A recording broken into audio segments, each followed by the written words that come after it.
It's still happy hour with John Gaskins. This round's on me. Didn't start playing football until your sophomore year of high school. By the senior year, you set school receiving records, 43 catches, 1,000-plus yards, 16 touchdowns in probably 12, 13 games, if that. So, and by the way, return worth 240 yards of returns, 4 interceptions, and on the state championship basketball team. That was your sophomore year. Anyway, Yep. So obviously a prolific athletic career, and forgive me if you've already mentioned this. So you're looking toward college. Were you looking more toward basketball or football, or were you more heavily recruited in one of those sports? What kind of steered you into football? Yeah, it was actually tougher my junior year because I was on like the top Omaha basketball team in the summer, and I was starting to get a lot of traction on the summer circuit just for basketball. But for me, it was like, and I can't thank him enough, but so my coach at Bellevue West is Michael Huffman, and he has deep Burke ties. So he actually used to coach Jackson way back in the day in high school. And so that's where the connection came in. And Dan started recruiting me when I was, I want to say towards the end of my sophomore year. And like, you know, you're starting to get D2. I was getting D2 offers for basketball, and then SDSU came in for football. And if it was anybody other than Coach Jackson, it might be a whole nother story because he just really embraced me. And like, I can't express this enough, but we started to like form a relationship just way past football. And he was just like so good in just the recruiting journey. And like, one day when he's done with football, like I really want him to like start his own like recruiting 101 classes or whatever it may be, because like him and Missy were just such personable people, and just like Coach Stig and them, that was just like the cherry on top. But just having Jackson in my corner, and like he would show up to school for like basketball games and come on a random winter when it's negative degrees out just to visit and just sit down and talk for 5 to 10 minutes. And I still just remember the day I committed, just because SDSU, even when like my scholarship wasn't always there, they always made me a priority. And I think it just like spoke measures to my whole recruiting process with basketball and football. Is just like out of all the schools, South Dakota State was always number one. Wow. Okay. But you weren't sure did you eventually get a scholarship offer there? Yeah. So I got offered my junior year in March. And it's actually a pretty funky story, is like now that I think about it, but SDSU was only taking 2 receivers in that class. And I was in a boat where my older brother was a 3-star. He was Gatorade Player of the Year, and he had just enrolled in Wyoming and was Coach Bull's like number 1 recruit in that class. And so I got my SDSU offer, and then like a week or 2 after, USD offered me. And then for me, I'm like, okay, like all the ones that you get are going to start coming in, the Ohios and the Wyomings and North Dakota States and North Dakota. And then, you know, the summer circuit came. I went to Wyoming camp, and I thought I was going to get an offer from Coach Bull, but it didn't end up happening. And then they're still my guys to this day, but Patty Devlin and Jacob Brown ended up committing, and they took the 2 wide receiver spots. And then I actually went to USD to commit. And my best friend who I was playing with at the time in high school, Tristan Ducker, and then they had, I want to say, Kari and then Randy, I think were in that class as well, that committed as well. So I was out of scholarships. And then at this point, I'm like, Northwest Missouri State, is it this? But SDSU was very adamant about I would have a chance to come in and compete for a scholarship. And so at that point too, is like, you know, I just felt like a fool because I waited so long and I had this great opportunity in front of me wanting more. And the whole time it was right there in front of me. But I wouldn't take it back. And this was a huge part of my story. So sure. Well, it sounds like SDSU stayed with you. They didn't say, sorry, Charlie, you should have, you had your chance. Mm-hmm.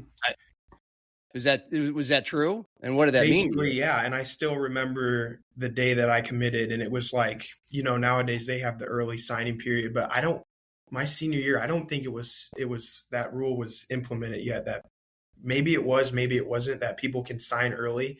But I still remember it was coming down, and it was like January, and Coach Stig and Coach Jackson showed up at my school, and I hadn't even told my parents yet, but I was like, I know you guys don't have a scholarship for me, but I love South Dakota State, and I've already been on campus. And at that point, I had a really good relationship with Chase Vinatieri, and he was showing me around campus, and me and Cannon Nelson became best friends after that, and going up to Mitchell. And it was just, God's path for me. And I just felt it. It was a moment in time. And I was like, Coach Stig and Coach Jackson, I'm ready to make that commitment. And I still remember the pictures we took in Huffman's office, and it was, the rest is just history from there. So it was awesome. Very cool. Before we get into your career, what do you suppose held you back from getting even scholarship offers from Wyoming or FCS schools? Height? My guess would be height, because obviously it was definitely my size. I'm 5'10", and when I was coming out of high school, I was like 160. So I wasn't your prototypical, receiver, just like somebody who can play at a high level. And I love that, honestly. I love how God built me, and just I love everything about it, because it was if I was a little bit bigger, a little bit stronger, a little bit however much, it would have been totally different. And I think just like that, just like kind of tied into my underdog story and just who I am as a person. So yeah, took that all the way to the NFL. I mean, there's a lot. By the way, there's a lot of us who wouldn't mind being 5'10" and a good 185.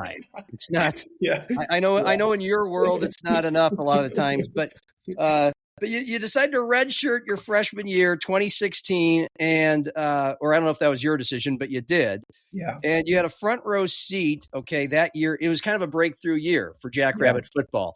Mm-hmm. They beat North Dakota State for the first time in 9 games. An epic last-second win in the Fargo Dome. I still remember Jake Weineke in the back of the end zone. Did you get to make the trip? We did. They redshirts got to travel that game. That was pretty cool. Okay. You're watching Taryn Christion, who beat out Zach Luan for the quarterback in his it's his second year. He's a sophomore. They go to the quarterfinals for the first time, the FCS quarterfinals for the first time in school history. And front row seat to Jake Weineke, Dallas Goedert, other prolific players. So what did you absorb that freshman redshirt year? Oh man. That was honestly amazing. And I think it was so cool, just because like the way Brookings is like, it's Jackrabbit football and athletics. And it's like a dream to me still. I still wish like I could go back and just like as a redshirt freshman, just relive one of those game days. And I remember that was when the Dana J was opening up for the first time. And it was so just special to like see Jake and Dallas out there. And even this was Roseboom's breakout year too. And like I still see, like, Rosie lives in Omaha now, so I still see him quite a bit. And it was just so special to me to just be able to like see that experience. And then those guys like set the standard and what Jackrabbit football was. And there were so many like guys just that don't get that same recognition, that are just like, even Lujan, like he showed up and competed every day in practice. And I still remember my first summer there living in Farmhouse. And this is before the quarterback battle was even like announced or anything like that. And they were going into fall camp, and Lujan like took all of us freshman receivers, and we had no AC, and took us into the Dana J on our only day off and taught us all the routes and the principles. And he's doing great now still as the OC and at New Mexico. And it's just like, there's so many people just like in that program that deserve so much credit for what they did for that. So, yeah. By the way, Farmhouse, for those who don't know, is a fraternity, which I find interesting. They had one at the University of Nebraska as well, that the kid from suburbs of Omaha, a fraternity called Farmhouse. Was it mostly rural kids, or just a deceiving name? I have no idea, honestly. I didn't even know that was a thing. So we learn something new every day. It was an ag house in Lincoln, but they're different all over, I bet. That's another thing. You're going to South Dakota State University. Let's get on that path just for a second. Was it much of a culture shock to you? I mean, Omaha's not Minneapolis or Chicago, but it's a big city. You're going to a very small town. A lot of the students there are rural. Yet you're on a football team with guys from all over the country, all different types. Yeah. Well, it helped too because I was raised kind of best of both worlds. Like my mom's from Kearney, Nebraska. So there we go. Yeah, okay. She's farm girly, and like my grandparents, they lived on acreage, and like they had horses around and all the things, and we grew up like going to farms and shutting irrigation pipes and all the things. So I think that is like my best quality is like just being able to adapt to my situations. And I will say, Brookings was a little bit of a culture shock just because like there's nowhere else to go. Like, like you can go to the country in Omaha and it's like 15 minutes outside of where you live and then come right back to the city and have all the amenities. But I think, it really like makes you like buy into what's there and like the people that are there and just like building those type of relationships with the people. And I thought it was like the perfect distance for me because it's still like 3:45 and it was like enough where I like could get in if we had a long weekend, I could get in the car and drive down to Omaha and enjoy some family time. But then it was like far enough where I like, if I was going through some tough times, I really had to hunker down and like embrace my, situation and just like the place that I was at. But I think Brookings is perfect the way it is because it teaches you like how to grow up and be mature and like be on your own. And it's like it's not a big enough town where it's like you feel like lost or out there. And it's like, I feel like everyone just embraced me when I was there. So heard that a lot from anybody who's played there. That's an opening for what does John Stiegelmeier mean to you in your life question. And you can also rattle off first impressions or any stories that stick out. Yeah. I mean, man, Coach Stig, I was like, I'm just proud that I was able to play for him because he's just a great coach and a great person. And I just think he was everything that is right with college football, and like the whole dynamic of it is different now. And I just like feel so blessed to be at SDSU the time that I was because he installed just everything in us and like just us raising us as men. And he really just had an awesome personality and was just, like everything you just respected him when you walked in the room. And I think the first time just seeing him get mad and not hearing a swear word come out of his mouth and it's like holy nutmeg is like, that was crazy to me because he really does not cuss. And there's other coaches now that it's like they've gone off and been head coaches and it's like completely different. But I just think his discipline and how he is as a person, it's just like, it's not a show. It's like, that's actually who he is. And I think it's just really cool. And I'm just like, he's literally took me in as a son, and there was a lot of growing pains in college. And we sat down multiple times, even before I was like in the limelight, and had like serious real life conversations. And I think you don't get that a lot in football programs. And just to be able to sit there and connect with him on those type of levels, my respect for him just went up every year. And, I would do anything for him. Like he's still to this day, he texts me and checks in and like, like he remembers the little things. And I think as a coach of 20 plus years, when you have so many players, it just speaks to your character and who you are as a person. Like you truly care about these players. Had to surprise you the first time you saw him driving on a moped then. Oh my gosh. Yeah. With this hockey helmet on. That was hilarious. That's right. That's all in the book, by the way. I'll give a shout out to the only one that got handicap parking on the moped. So as made famous by his appearance on College Game Day 2019, which we'll get to if we have time. Yeah. But you're okay. sophomore year, you now get to hit the field. It's 2017. I mean, Jake Weineke and Dallas Goedert are still, Goedert's a tight end, but they're the two main receivers, pass catchers. Goddard was just everything for us at that point. Like, yeah, more than a tight end. Yes, you're a freshman now. You get to play, and within your third game, you're returning a kickoff 95 yards to the house. And you added one more kickoff return for a touchdown that freshman season, which was the first time in 54 years there had been two kickoff returns for touchdowns by the same guy. But that first one, 95 yards in game 3, Beef Bowl. I mean, what a welcome to college football moment. Take us there. Oh man, that still feels like a dream. Honestly, is like, I just remember because, man, how like the circle is so small because like me and Coach Schleichner were talking about it this year because he's the OC up at New Mexico with Coach Eck being the head coach. But was he the receivers coach? He was the tight ends coach at the time, but he was he was the kickoff return coach more specifically. Okay, and so Arnheim was my wide receiver coach at the time, and I just remember having conversations with Arnheim as like with Dallas and Jake here, like all of us young receivers, what are you going to do to separate yourself? Because you're not going to do it as a receiver. Like we have 2,500, 3,000 yards like between these two guys. So I just remember like really honing in. I'm like, I'm going to be the best kickoff returner because I did it in high school. I felt comfortable.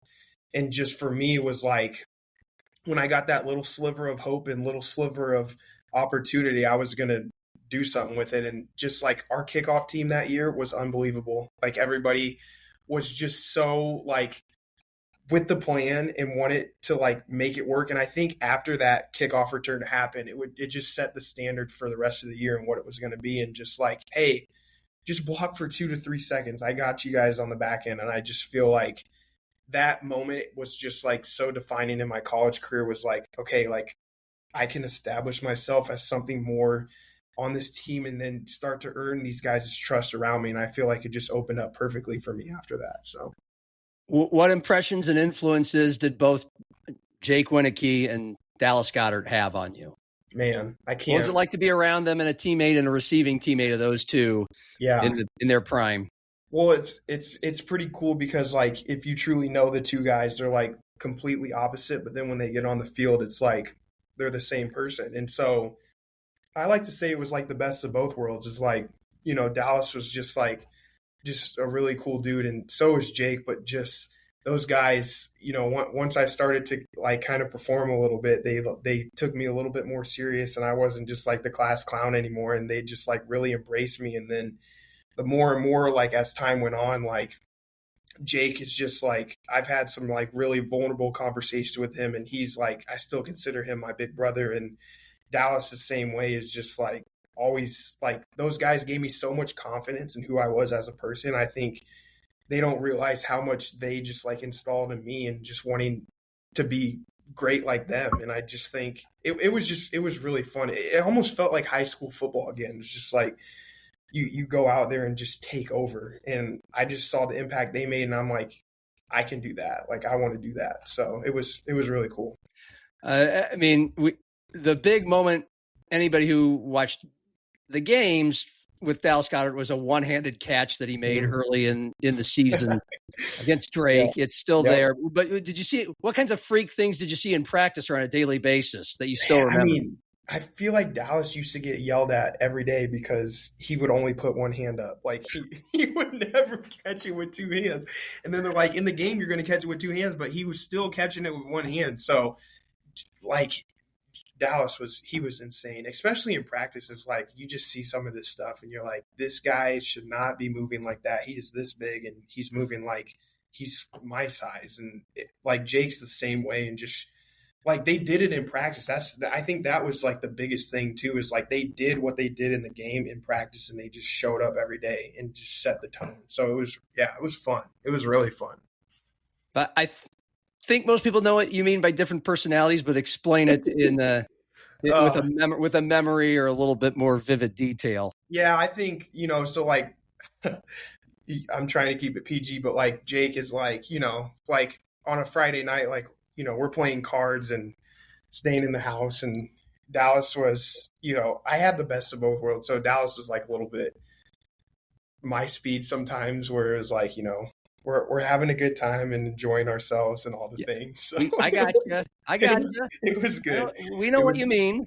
Yeah, Dallas is from Britton, South Dakota, so he knows how to. He knows how to party. He knows how to party. I will put it that way. Okay. You can say it. You're college kids. It's all right. Yeah. So I still remember too. I think it was my 21st party bus, and we went to like Flanderoo and a bunch of small town, and Dallas was on there. It was a great time. Man, that would be a great time. Did you live with either of those two? No, I lived across the street from Dallas, and then I was always over at Jake's house because he would have like dinners every Saturday night. But like it was, man, they just welcomed. I think that was the coolest thing about being in Brookings and like having a moped is we would just pull up to everyone's house, and you go to one house and it's like there's going to be 4 or 5 players in there and like just bounce around from house to house. I remember just going down, is it 6th Street or whatever the main street is like. Yes. Like you see someone's house and just like, hey, I wonder what they're doing. So you just pull up, and Dallas was the same way. It's like, I just remember always just going to check in on Dallas. He lived like 2 blocks down from me, so it was pretty fun. What about Taryn Christion? Your first 3 years, that was the quarterback. He's only the best there ever was. Either in his demeanor and leadership that you would see, practices, huddles, locker room, or certainly the kind of playmaker he was, the capability that he had to get you the ball. I mean, just give us the Taryn Christion 101. Yeah, Taryn was just a different dude. Like he was about business, and then he also had a goofy side to him. So like once you like peel back those layers on him, is like you just realize this is just a big goofball. And Taryn I just love Taryn so much. I don't think I have like a bad story to say about Taryn, just because especially the year that I broke the record, like we just connected like on so many things. Okay, I take that back. I have one bad story. After my redshirt freshman year, Taryn got me a job at Dunham's Sports, and I think it's still a thing at Brookings, but he was actually like somewhat of my boss. And he would yell at me because I wasn't doing anything in there. It was just a summer job. That was what I was going to do. And it was just, that kind of just like helped our relationship, especially on the field, is like working with Taryn that year. And I give props to Taryn because he was into golf before everyone else was. And he's just like, Taryn's like one of a kind. Like I'll probably never meet another Taryn in my life. And he was just so good at football, and then he was the same thing. He was just a great person, and he was just fun to be around. So, what was his superpower as a quarterback that you remember? For you personally, could you throw it on a dime or make it easy for you, or what? Yeah, and I think it was cool for me because my first year in Seattle, I had Russ, and there was so much similarities in just the way that they played. Is like Taryn was able to like maneuver out of whatever situation and make a play. Like that was my favorite type of catches to catch from Taryn, is like, hey, we don't have like this route in the book, but like you read me and I read you, and I'm finding the open spot and I know it's coming here. And he was just so good off script of just making a play with his legs and either taking it, and like Taryn had like deceiving. He was really fast. He was a really fast guy, and him either picking up like a super long touchdown or just finding one of us deep down the field. I think he made us work, and it was fun to just learn that from him. So. Sure. And again, this is your sophomore season, his senior season, where he basically set a lot of SDSU records, Mo Valley records. That season plus his career, you guys won 11 games, which was the most in the FCS era. That's the year you had the tie for the single season touchdown record was 17. And of course, this was all just a dynamite offense led by Eric Eidness. And it was his last year before he moved on to Northern Illinois. So again, we're just kind of playing the hits here. Eric Eidness and what you remember best about him running the show and your interactions with him. Yeah. Coach E he was so intense. And I think it was cool. I've heard stories about him on the headset. Oh my gosh. I just remember the first time him yelling is just like, I was scared myself, and he wasn't even yelling at me. But Coach E is he just knows football, and like he knows how to get the good guys the balls. And just like in practice, he knows what the defensive look's going to be. And he was so good at just like adapting to the situations that we were in. And I just have a lot of respect for Coach Eidness because he gave me a chance and an opportunity. And once he saw that I would capitalize on his chances and opportunities, he kept finding different ways to, manipulate the offense and ways to get me the ball. And then to see like Dallas and Jake and even Zach Zenner is just like, those guys are able to have the same type of seasons that they had because of the play calling and just the way that it is. And I think like the guys, like, because Coach Eck was my OC my senior year, and like Lujan, has worked his way up, and just like you just see some of the plays still, and it feels like a Coach E offense still. And obviously he's the OC now, but like I just still remember those plays. And he's just a great coach. I can't say enough great things about Coach Eidness, and he has a great family as well. So sure, he moved on, but we know you kind of said it. Like, you have Zach Zenner, okay, we'll be more of a running team. We'll lean into that. That's a pretty smart move. You have Taryn, Christion, and Jake Weineke, Dallas Goedert, and Cade Johnson. Yeah, we'll throw the ball a little bit more. We'll make that work. And then you go into your junior year of 2019. Eidness is gone. Taryn Christion is gone. Jason Eck, now the head coach at New Mexico, moves up from O-line to OC, and I just cannot wait to hear a story or two about Jason Eck as the in charge of the offense, especially his first year. Yeah. Oh my gosh. Coach Eck. I can't say enough things about Coach Eck. And you hit this on the head earlier. So my little brother, he went to Kansas State, but then his last year, I kind of asked him nicely to go to New Mexico. So he played one season with Coach Eck. So I was able to see Coach Eck 4 or 5 times this year.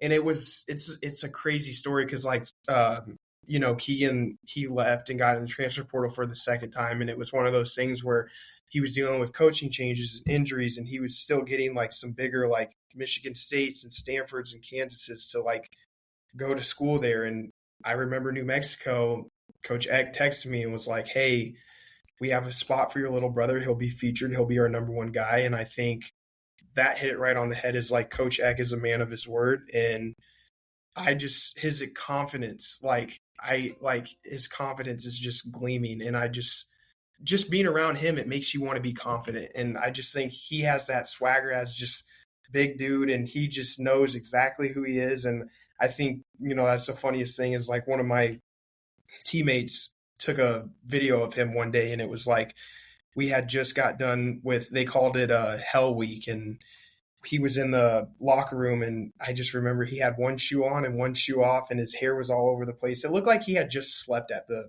facility. And I think that's just like Coach Eck is like really willing to do whatever to like see his success and just see all of us be successful. And I think, he set the tone, and like it speaks volumes to how he's climaxed in his career, because like I told him this year, I'm like, you're going places. Like, I know you know this, but you're going places. So it was really cool. It's been fun to watch him on social media. For sure. He's got the social media down to it. He's got the tweets. He's got the IGs, and his wife Kimberly, she does a good job of keeping him down. So it's really good. Sure. And so we'll go back to that year when he's just a first-time offensive coordinator. And interesting year, 2019. You're coming off that 11-win season the year before. Mm-hmm. You have a new quarterback in Jabari Gibbs. You guys should have you guys had Minnesota in that first game, 28-21, and Jabari had a couple turnovers. But and if you want to go through that, we can. But he was a highly touted athletic quarterback, and he got better. And then he gets hurt in the North Dakota State game, your 8th game of the year. And things just kind of changed the rest of the year. But, how would you describe the navigation of all those events that would turn out to be your last season there? Yeah, which is crazy to think because, like productive wise, I had the same amount of yards, but you were first team All-American. Yeah, the touchdowns weren't as much there. And I still remember, I think I had 2 or 3 that year that got called back because I housed a kickoff return against Minnesota, and right before half was over, and it got called back from a holding call. So that was like one of the saddest plays of my career. But that I feel like that year still taught me a lot because like we were like the senior class that year was great. You know, you had the Mikey Daniels and that was Roseboom's last year and Luke Sellers and Ryan Erith. And it was still a really fun year. And obviously like it just sucked. And I felt like our cards weren't as great because I think we played Northern Iowa the last game and then played them the next game in the playoffs. And so it was, it was still a really fun year though. Like I had a lot of fun and it was, it taught me a lot and it was fun to like kind of take that next step. And it's like, okay, this isn't like my year last year wasn't just a fluke and I can be this type of player all the time. And Yeah. I think just being more of a leader instead of like going out there and surprising people was like a big step for my like athletic career. So. And here we go. Plenty of excitement coming into the 2020 season. Mm-hmm. And then COVID hit. I mean, it affected everybody on the planet. How do you recall it affecting you, your teammates, and everybody, you know, knowing that for the FCS, they canceled that fall, or at least certainly at SDSU. Yeah, it was really tough, especially for me. I'm a young guy, so I'm like, I don't know what's next. And I felt like, you know, not to be like braggy or arrogant or boastful, but like it was tough for me because I felt like I had like a different situation than everyone else where it was like, and it was actually Coach Eck is the one that we sat down and had a conversation about me getting in the portal and just seeing if there was a spot for me to land that fall because, you know, I had really good draft grades. Like when you're at a small school and there was like 5 of us that year that got invited to the Senior Bowl, but it was like one of those things where it was like, what do you do? Like nobody knows. And I think for me is just like, it just sucks because I feel like there was so much unfinished business left in Brookings, but just the way that the world was playing out, it was really out of my hands. So In what way? I just feel like because there was a spring season. I don't know the timeline, but, you know, I just felt like just where I was at in my football career that I was ready to either play that season or move on and go to the NFL. Cause for a lot of those guys, they didn't get a declare until like 2 years on. And I don't know. I just felt like at that moment, I was going to put my best foot forward and everybody at SDSU was so supportive of me, especially Coach Stig. And I think once you start to have those conversations, it's just a whole different, you know, element and you can't make those decisions unless you're in them. And so for me, like there was a lot of people that, you know, questioned me and were like, you know, are you just going to give up on this? And I'm like, you know, like I love SDSU. I would never take anything back from my years here. But on top of that, like I have a real opportunity to play in the NFL now. And I just felt like that was God's calling for me. So sure. I mean, and of course that was Mark Gronowski's first campaign and all the way to the national championship game. But it sounds to me like you're still at peace with that, or is there part of you that kind of wishes you were? Yeah, it's tough. I remember when I was in Seattle watching that game, like I'm doing OTAs and just watching my guys down in Frisco, and it sucks still to this day because like all my best friends, you know, my guys that I was in the redshirt class with, like they were all doing it, and you know, like I'm truly sad that they didn't win that national championship, but just to be able to go and like have that experience was really cool to see. And you know, like I'm the type of person that, you know, everything happens for a reason, and I've had the experiences I've had, and I wouldn't change anything about it just because this is part of my story. And obviously, you know, you always have the what ifs, but I really don't live my life with the what ifs. So Where good attitude. Where were you? Where were you when you saw the 2022 national championship unfold and Stig gets to hold the trophy and what turns out to be his last game? What were your emotions? I was still in Seattle when that game was happening, and I just remember it honestly felt like a dream. And I think we had a game, or there was a way that I wasn't able to go to the game, obviously, but it was so just like cool to just see Stig up there and go out on, because there was no other person that deserved that national championship trophy more than Stig before he won it. And it was just so cool for the program and the university, because all of the years of the hard work and from the D2s to the FCS and all the former players that are now coaches, it just like was so cool to see everybody get a piece of the pie and the fruits of the labor just like finally paid off. It was so cool. So. And what do you make of Dan Jackson, the guy who recruited you? Yeah. You're part of the Nebraska Jacks movement. Now the head coach and heading into his second season. What do you make of Dan being the guy? Yeah, I want him to like stay put for as long as he can, because it's just so cool to just see he finally gets the shot. And there was like, after Coach Rogers left, there was no better person that Sell could have hired to be the head coach, and Coach Jackson. And I just know, like, just from last year to this year, it's like I know he's motivated and he's ready to just take that next step again and put SDSU back to where they were.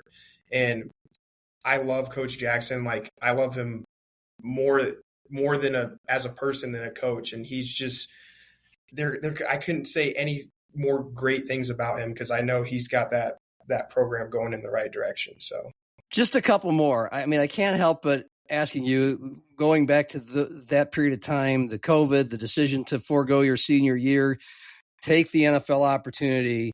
And this is all right before, Wild Wild West NIL gets passed. Yeah. So I have to wonder, I mean, you would have been a hot commodity for some Power 4 teams and NIL after both your sophomore and junior seasons. And I think that's a safe thing to say. So do you think you would have transferred for six-figure money, or stayed at SDSU? It was actually pretty interesting, because I was able to get into the portal before I declared. And so I have some wild recruiting stories just based off of my experiences within those 2 to 3 years. So before, COVID hits, I talked to my coach, I talked to Stig, I talked to Eck, and we're talking about, let's not close the door on all possibilities. And so I got in the portal before it was a cool thing to do. And at the time, I'm getting calls from Tom Herman at Texas, Mike Norvell at Florida State. My last day in the portal, I got an LSU offer. And then Coach Stig and Coach Johnson at the time, he was the pro liaison. He's at Iowa State now. They came down, and the Senior Bowl sent them down and had a film crew film me getting my Senior Bowl invite. So then at that point, it was so easy to make a decision, because I was like, all these like schools that I never got offers from, and I could only have dreamed of playing there. And I remember Minnesota was probably my number one school, because me and PJ started to talk every day and have a really good relationship. But at the same time, it's like, looking back at it, I'm happy that I just went to South Dakota State, because I can just claim that I was just a Jackrabbit. And I feel like that's so rare to say nowadays, like with the kids going to college, is like, hey, you're going to at least 2 to 3 colleges, but to like just stamp SDSU as the only school that I went to. But again, it's always interesting to just see like the NIL nowadays, but it takes away from the college tradition and just the way that college football needs to be. And I'm happy players are getting compensated for what they deserve, but at the same time, it just seems like there's no caps or rules or morals. And I think morals are the biggest thing. So we've had a chance over the last hour plus to get a few good stories or insight into Jim Harbaugh, Pete Carroll, Josh Allen, and basically a who's who of Jackrabbit football. But you've mentioned Russell Wilson. First 2 years in Seattle, he was the quarterback, or first season. Mm-hmm. What do you remember most about being around him? Good or bad? Because, he's got an interesting reputation. I would just say, for me, not good or bad, but great, because Russ he's a pro's pro. And I think, from the outside looking in, you could always judge a book by its cover, but when you truly know the person and who he is, I could still text him to this day and he would hit me right back. And he's just a great guy. Like, he means well, and like his morals, like, it's not just a show, because when the doors are closed and he's behind closed doors, like, he's the same person. And so I really respect Russ a lot for who he is as a person, and just, like, taking us all under his wings. Like, a big reason why I picked Seattle, they didn't have a lot of receiver debt. And I think, for me is like, you don't really get a redshirt year in the NFL. It's either you're with the program or you're not. And I think I had as close to a redshirt season as I possibly could have in the NFL. And just like having a leader like that at the Realm, he teaches you. And I think my career would have been different if Russ wasn't there, because he taught me what the standard meant and he set that. And that was how I wanted to be. So, well, and then Geno Smith your last couple of years. And as we mentioned at the top, cut practice squad, practice squad, but they clearly still wanted you around. And then you finally, like week 18, your second season, you get some NFL catches. What was that moment like for you? Do you remember a conversation with your dad or brothers after that? Just making some catches in an NFL game. The 5'10" kid who had troubles getting scholarship offers to FCS schools. Yeah, no, it was crazy because my second year, we didn't have any expectations, and there wasn't really many roles. Like we had DK and Tyler, and they were the guys, but other than that, it was kind of, like I got to see Kenneth Walker's breakout year and other guys like that. So just being around those guys. And then I had an active game week 6 against the Giants, but I just remember I got in for 2 knee downs, and that was kind of crappy. And then we got to week 17. So we played the Jets before we played the Rams. And against the Jets, I ran a curl route, and it was probably 15 yards, and Sauce Gardner got his just super long arms and hit the ball. And I'm like, I need another chance. And then my opportunity came the next week in a 2-minute drive that we ended up winning the game to go to the playoffs. It was cool. And then, coming back, so I was at my third active game in the NFL. When you're in the practice squad, you only get 3 active games before they either have to sign you or like cut you, and they find somebody else. And it was cool because Seattle was like, you still have your spot for the playoffs and you're going to start. And so it all just kind of came together at the right time. And I make this joke all the time, but so I had a good playoff game, and then going into the next season, it was like the GM and the head coach, and they tell you like they're excited for your, position and where you're at. And then 2 weeks later they draft JSN. So it was, I got a good replacement for me, but it was a little bitter. But nowadays it's like I look back and Jackson's like a little brother to me, and I talk to him every week, and it's just crazy how the NFL works. Were you able to enjoy the Seahawks Super Bowl title with I was happy watching some of those guys? Yeah. No, I was happy for my guys because it was like 75% of the team that when I was there was still there. So there was a lot of guys that I knew were deserving. Like, obviously, I'm a tiny bit of a salty ex because it's like, why couldn't we get there when I was there? But at the same time, it was just cool to see just like even the support staff. Like, I don't think people realize like Pete and the coaches are the only ones that left that building when Pete got done, because the front office is still there.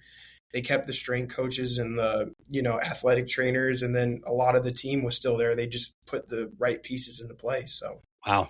Yeah. Well, hey, this was great. I really enjoyed it. Thanks for all your stories. And I know everybody's really happy for you, still rooting for you if there's more football left. But congratulations on finding a pretty good gig with some pretty sweet people for whatever comes next. You certainly have earned it. Thank you, John. I really appreciate it. And thanks for the time today. I always enjoy just talking about my experiences in South Dakota because, it's a big part of my story. And I can't say enough great things about just everybody in South Dakota. So I love everybody, and I'm excited to get back there this fall. I keep telling Coach Jackson, I'm coming to fall camp and I'm picking a game. So, I mean, I work for the Sioux Falls Canaries. They're coming to the Canaries game on Thursday night in Sioux Falls. You can come on up and say hi to him and all the other guys on Thursday night if you want. Love it.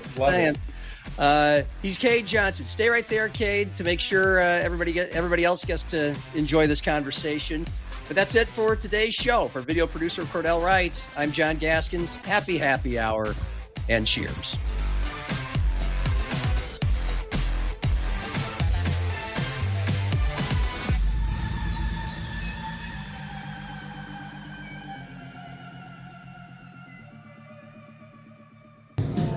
You need anything else, John? No, I think I'm good, Greg. I think I'm going to tap out. All right. Have a good night.